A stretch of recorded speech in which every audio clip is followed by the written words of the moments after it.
Hello friends नमस्कार बंधुगण आपण मान को स्वागत करछि आज एक नवा अपडेट को ने देखंतु वर्तमान जो अपडेट टी अछि जहाँकि आशा अंगनवाड़ी कर्मी मानक दरमा जो बढ़े को नेकी वर्तमान एक बड़ अपडेट जहाँ अच्छी 6 तारिख आज जो न्यूज अच्छी आम जाना ये आर्टिकल रे क्यों मानक दरमा बढ़िला आउ केते बढ़िला आउ वर्तमान कौन सब हवा को जाउछि कारण जो अहोरात्र धारणा चली जो प्रकार हड़ताल चली आग को इलेक्शन रोचे आउ कम समय मध्य जहाँकि कोड ऑफ कंडक्ट लागू हो पूर्व कौन अपडेट रोचे आम ये वीडियो जाना या पूर्व छोट रिक्वेस्ट जब प्रथम कर आम चैनल देखुता चैनल को सब्सक्राइब कर पाखर घंटे आगन प्रेस कर नोटिफिकेशन ऑल उपर क्लिक करूँ। फ्रेंड्स देखंतु जहाँकि असहाय आशाकर्मी मानकर गांधी मार्ग रे जो विक्षोभ रही रात्रि में किपर से विक्षोभ जारी रखिंट से राजरास्तार ओह्लैंट आउ से रात्रि में आंदोलन करिसेंती देखंतु को प्रकार अहोरात्र धारणा देउछंती आउ तांकर जो दरमा वृद्धि को लेकिन सरकार पाखरे जो उपस्थापन करुछंती ए समय वीके पांड्यान जो काली कहिले कि बहुत कम समय मध्य आशा अंगनवाड़ी मिशन शक्ति ए समस्त को बड़ खुशी खबर देवा को जाउछंती तेणुक वर्तमान जो अपडेट रोचे देखो गणमाध्यम रिपोर्ट मध्य प्रकाश पाई फ्रेंड्स लेखा अच्छे अहोरात्र धारणा आशाकर्मी भत्ता वृद्धि दाबी रे निखिल ओडिशा आशाकर्मी संघ लोअर पीएमजी रे अनिर्दिष्ट काल पर्यंत धारणा देइछंती और जे पर्यंत दाबी तांकर पूरण न होईछि से पर्यंत हजार हजार आशाकर्मी राजरास्तार निजर न्याय्य दाबी पर लड़िए बोली तांकर जो संघ मध्य एक कथा कहिसंती तापरे एआईटीयूसी द्वारा परिचालित आशाकर्मी संघ पक्षर एक विशाल शोभायात्रा मास्टर कैंटीन छकरू बाहरी सचिवालय सम्मुख में पहुंची सेटार विक्षोभ मध्य करथिला आ देखंतु एक सभा मध्य अनुष्ठित होइथिला अवसरकालीन मृत्युकालीन सहायता राशि 5 लाख टंका को बढ़ाइबा पई मागणा रेल और बस पास प्रदान करिया पई एएनएम पदोन्नति पई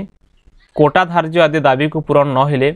अहोरात्र धारण चालू रहिबो बोली संघर साधारण संपादक नमिता सा मध्य कथा कहिसंती दाबी पूरण न हेले चलित थर भोट वर्जन करिए बोली आशाकर्मी माने चेतावनी मध्य देइछंती वार्निंग देइछंती सरकार को से भोट मध्य वर्जन करेंगे आउ संघर कहवा कथा भत्ता वृद्धि पर राज्य सरकार बारंबार मिछ प्रतिश्रुति देउछंती आ देखंतु काली मध्य वीके पांड्यान कहते कि संध्या सुधा किछि ना किछि भल खबर आसीबा पुणी से डेट देइछंती 9 तारिख पर्यंत माने 3 दिन मध्य किछि ना किछि भल खबर आसीबो बोली वीके पांड्या मध्य कहते हेले कौन प्रकार घोषणा करनाहांती एथिरे एआईटीयूसी रो राज्य साधारण संपादक तथा संघर सभापति आशाकर्मी दाबी गुड़िक समाधान पाई दाबी करथिले और खाली जे आशाकर्मी नुह आग को इलेक्शन रोची गांधी मार्ग रे कला क्रीड़ा शिक्षक तांको विक्षोभ मध्य चली धारणा देउछंती सेमाने मध्य सरकारक पाखरे तांकर दाबी को उपस्थापन करुछंती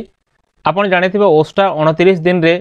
वर्तमान अहोरात्र गणधारणा तांकर जो चली दाबी पूरण न हेले मध्य तांकर संकल्प समावेश करिसंती दाबी पूरण न हेले मध्य सेमान रहिबे आ देखंतु ईपीएफ केंद्रीय कार्यकारिणी जो बैठक रे निष्पत्ति नेले पेंशन नहीं तो भोट नहीं आगो जो इलेक्शन रोची एटा मध्य पेंशन नहीं तो भोट नहीं देखंतु आशा अंगनवाड़ी कर्मी दरमा वर्तमान ओडिशा रे बढ़ी नहीं आउ बहुत आंदोलन चली किंतु सरकार कौन प्रकार पॉजिटिव रिजल्ट दे नाहंती कि देखंतु एते बेले मध्य रे हमर जो पड़ोसी राज्य पश्चिम बंग अछि तांकर जो मुख्यमंत्री सीएम अछंती ममता बनर्जी ममता सरकार वर्तमान आशा और अंगनवाड़ी दरमा बढ़ेले आउ एटा गोटे बढ़िया कथा कि इलेक्शन पूर्व से तांकर दरमा मध्य बढ़ाई आउ लोकंक मन जो प्रकार असंतोष रहिबा कथा वर्तमान रहू नाही किंतु ओडिशा सरकार एजाय बुझु नाही कोन पे बुझी पारु नै एते दिन आंदोलन चलला सत्ते मध्य से माने राज्य सरकार ए विषय को काहे की गुरुत्व देउ नाहंती किंतु आ गोटे आशा करा जाय पारे काली जो प्रकार वीके पांड्यान कहिले कि 3 दिन मध्य रे जहा कि 9 तारिख मध्य किसी ना किसी भल रिजल्ट आसीबो आशा मान पई